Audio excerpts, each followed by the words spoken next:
Well, good morning, everybody. Look, not wearing an apron. Woo! And that is because I am about to jump in the car and go to Wisley, the Royal Horticultural Society garden just outside London. It's a glorious place. If ever you go that way, do pop in and have a visit. And I am helping judge the dahlia trials this year. Now, I was doing it last year and the year before, but unfortunately, Mum broke her ankle last year. So I had to step out and because there was a limit to how many millions of hours I could do on a motorway in a week. So I stopped last year. This year, they very kindly invited me back to do this year's trials. So this is my second visit. It's 7:15 in the morning because it's quite a long way away. I'm trying to find a pen. Not my favourite pen. There's my favourite pen. It's 7:15 in the morning. It's about a 2-hour drive and we meet at 10:30. But sometimes the traffic's terrible and I come from a family where we don't like to be late.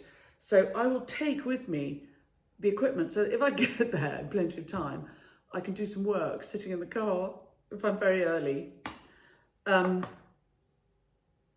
But also, hopefully, I'll have some time to whip around the gardens and show you what's going on. I've got the list of dahlias in the trial, which I'll take with me. Last time, we're given a little form to fill in of notes so that we know what we think. But it's a bit floppy, so I need to take something to lean on. So I'm taking a pad. I have to be very careful which pad I take so that I don't take the one with all the very important bits of writing that I mustn't lose. So this one will do. I've got something to lean on and it's a little jolly. And I'm not wearing my apron because although I am invited to be a dahlia judge because I grow dahlias and known to have opinions about such things, I feel as though when I'm doing the Royal Horticultural Society's work, and so for that reason I won't wear my Common Farm Flowers apron. I'm going as a junior committee member for them rather than going as my brand. So I'm not taking my apron. And we're invited to stay for lunch, but I can't stay today because I've got an online workshop at 5 o'clock tonight. And again, sometimes the traffic is terrible, so I will finish the meeting, jump in the car and come back. Get today's work done. But it's quite exciting. It's cool. It's cool enough for a cardigan and shoes. Mid-September. Right, off we go. And if you're new to the channel, you're very welcome. Please do subscribe, press the bell icon, and we'll tell you when we've got more clips coming up. And if any of the tips and tricks I give you along the way are useful, you can always buy me a coffee, or better still, join my club. The links for coffee buying and club membership are in the blurb to all my clips. Right, come on, let's go. So, a couple of hours later, and here I am. These are the trials beds at Wisley. You get a good view in from the back gate, which I'm allowed to use because I'm a trials judge. I love these sort of secretly feeling important things. Secretly. Look at the delphiniums, aren't they doing well? Right, let's go and see how the dahlia's getting on. Can you see them? They're just the other side of the tall spikes, the other side of the shed. Look, as I walk along, isn't this a good idea? Very tidy, place to put all the barrows, and a wood wall. Imagine the life living in there while the wood wall quietly rots down into the ground. Very nice. I love the trials beds here at Wisley. I'm looking through the hedge. Can you see how that fancy pants, it's not really a shed, but anyway, it's a very fancy pants shed in the middle of the block of beds, with the beds carefully arranged around it.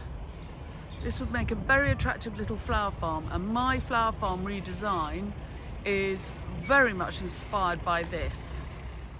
So the trials beds at Wisley are just to the right of these amazing long borders with the main house at the bottom.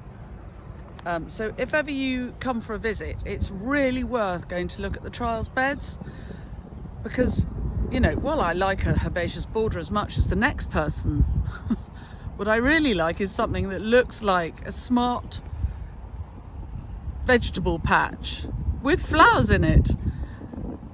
And so the trials beds really ring that bell for me. Okay, we're going around the corner in a second. Okay, not very flower farmy, but look, I have got this Spanish flag, which I've been growing this year for cutting, and I love.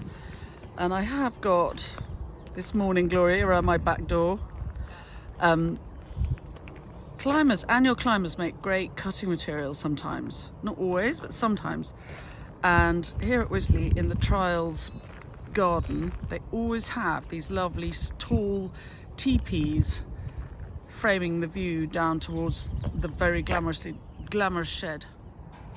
And there are the dahlias. It's mid-September, so you can see how some things which have been growing here all summer have been taken out, are being tidied up and moved, but the dahlias are really at their most glorious. And so what we do is we look at each one every 2 or 3 weeks. A small group of us get together and we have a look at them and we see what's good, bad or indifferent about them. Goodness, they've come on since I was last here. This is a beauty. She's called Miss Dutch. The only difficulty I would have with her is that she's a little short. She's probably my thigh height, and she's quite heavy-headed for a not very tall stem. So for cutting, she wouldn't be my best, although look at the colours, absolutely fantastic. This one's called Fuffles. Look at the sleepy bee having a little rest there. And if I show you my hand, it's really good size for cutting. Nice colour, because it can be white, it can be pink, it can be lilac, depending on what you're putting it with. Nice tall stem, not too heavy a stem, just right. This one I like too as well. This is Polventon Phyllis.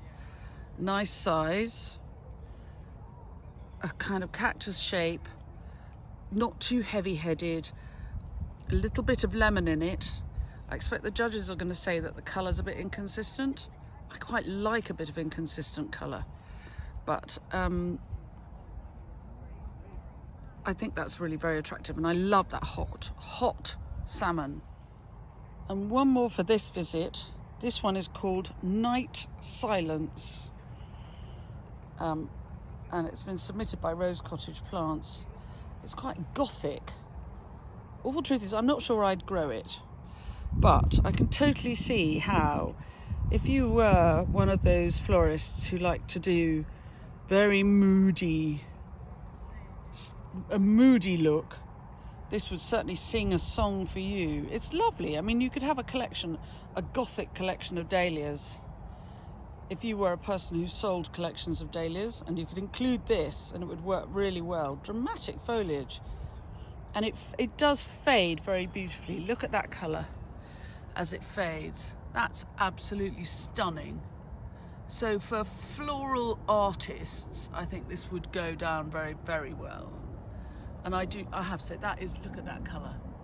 That is amazing colour. So it's later the same week, and I'm home in my own dahlia patch. And it's really interesting when you look at how dahlias are grown. The dahlias at Wisley, I think, have a really tough time because they're grown almost at the bottom of a cauldron of heat. Wisley's much hotter than it is here in the southwest. It's in the southeast of England, much, much hotter. And the dahlias there are grown on very sandy soil, and we get a bit more rain here. When it's hot, it's less burning heat. My dahlias don't grow in the bottom of a hot bowl, and neither do they grow in sand. And Wisley's the most extraordinary garden. I really recommend you go and have a look if ever you're in that neck of the woods. But it's not an easy place to grow because of this hot, very free draining, sandy soil. So I'm not sure. Well, I think of course, I'm thrilled that the RHS do dahlia trials to see which of the new varieties are interesting and fun, and people might like to invest in a few and grow them themselves. I would say if you're going to grow dahlias, see if you can give them soil that's a little bit richer. At Wisley, the soil is very free draining, and we mulch our beds here. Obviously, I'm not a Royal Horticultural Society garden. I'm only a couple of acres, and I can manage everything to my choice. So we grow our dahlias peat-free, very heavily mulched with very, very high quality compost, thick, rich compost. And I think, for my money, they do a little bit better here than in those tough those tough conditions at Wisley. Having said that, dahlias that do well at Wisley are going to do well, aren't they? Because that is a tough environment for them. So if you see dahlias doing well at Wisley, think, okay, well, if I transplant them into my setup, will they do even better? That's a thought. Oh, tea cake, I can hear her barking. I haven't got any of the varieties that they've got at Wisley, and when I go back in a few weeks' time, I will film them again in the autumn, and I might show you a few more. At Wisley, they do 2 years at a time trials. So these dahlias in the ground there, this is their first year. They went in a bit late for various reasons. And although mine went in a bit, no, they didn't. Mine went in probably 3 or 4 weeks earlier than theirs. So again, height, slightly more mature, bigger plants.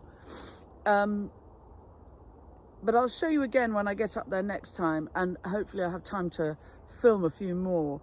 We ran out of time. I had to get back here and do a workshop. Anyway, here are my dahlias.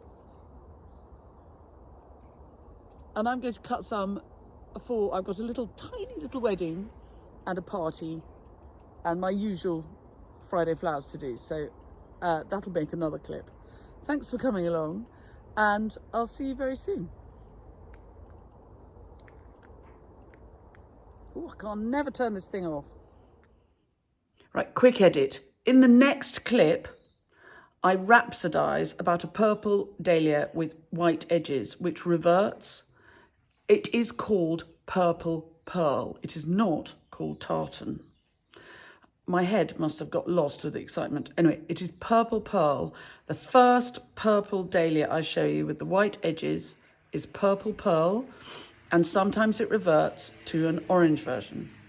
The second purple dahlia I show you with the white edges, which hangs its head and is all coy like Princess Diana, that is tartan.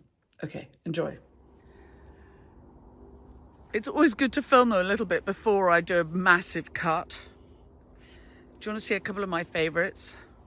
I've got a dahlia workshop coming up soon online, and there are places you can book there. This is Shiloh Noel. Look at that lavender.